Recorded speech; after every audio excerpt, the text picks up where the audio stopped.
ಕಾಡ್ಗಿಚ್ಚಿನಿಂದ ಅಮೆರಿಕದ ಲಾಸ್ ಏಂಜಲೀಸ್ನ ಸ್ಥಿತಿ ದಿನದಿಂದ ದಿನಕ್ಕೆ ಬಿಗಡಾಯಿಸ್ತಾ ಇದೆ. ಅಮೆರಿಕದ ಲಾಸ್ ಏಂಜಲೀಸ್ ಸೇರಿದಂತೆ ವಿವಿಧ ಭಾಗದಲ್ಲಿ 10ಕ್ಕೂ ಹೆಚ್ಚು ಜನರ ಸಾವಾಗಿದ್ರೆ 13 ಲಕ್ಷ ಕೋಟಿ ಇಲ್ಲಿ ತನಕ ನಷ್ಟ ಆಗಿದೆ. ಮತ್ತೆ ಒಂದೊಂದು ದೃಶ್ಯ ಇದೆಯಲ್ಲ, ಅದು ಅಲ್ಲಿನ ಪರಿಸ್ಥಿತಿ ಲಿವಿಂಗ್ ಹೆಲ್ ಅನ್ನ ಕ್ರಿಯೇಟ್ ಮಾಡಿದೆ. ನೋಡಿ, ಒಂದು ಕಟ್ಟಡದಕ್ಕೆ ವ್ಯಾಪಿಸಿರುವಂತಹ ಕಾಡ್ಗಿಚ್ಚೋದು, ಮನೆಯೊಳಗೆ ಜನ ಇದ್ದಾರೆ. ಆ ಸಂದರ್ಭದಲ್ಲಿ ರೆಕಾರ್ಡ್ ಆಗಿರುವಂತಹ ಚಿತ್ರಣ, ದಟ್ಟ ಹೊಗೆ, ಮನೆ ನಿಧಾನಕ್ಕೆ ಆಪೋಷಣ ಆಗ್ತಾ ಇದೆ ಕಾಡ್ಗಿಚ್ಚಿಗೆ. ಅಲ್ಲೊಂದು ಶ್ವಾನ ಇರೋದನ್ನು ಗಮನಿಸ್ತಾ ಇದ್ದೀರಾ.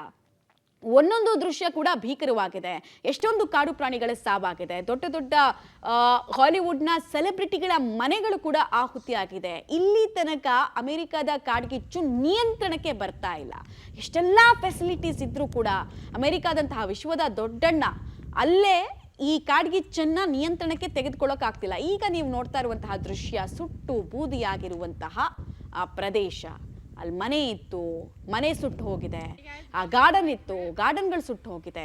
ಸುಟ್ಟೋಗಿರುವಂತಹ ಪ್ರದೇಶದಲ್ಲೇ ಈಗ ಒಂದಷ್ಟು ಜನರ ಓಡಾಟ ಆಗ್ತಾ ಇದೆ. ಹೇಗಿದ್ದ ಪ್ರದೇಶ ಹೇಗೆ ಬದಲಾಗಿದೆ ಅಂತ ಈ ವಿಜುವಲ್ಸ್ ಅಂತ ನೋಡಿ, ಯಾವುದೋ ಒಂದು ಸಿನಿಮಾದಲ್ಲಿ ಪ್ರಳಯದ ಸನ್ನಿವೇಶವನ್ನು ನೋಡಿದಂಗೆ ಕಾಣಿಸುತ್ತೆ.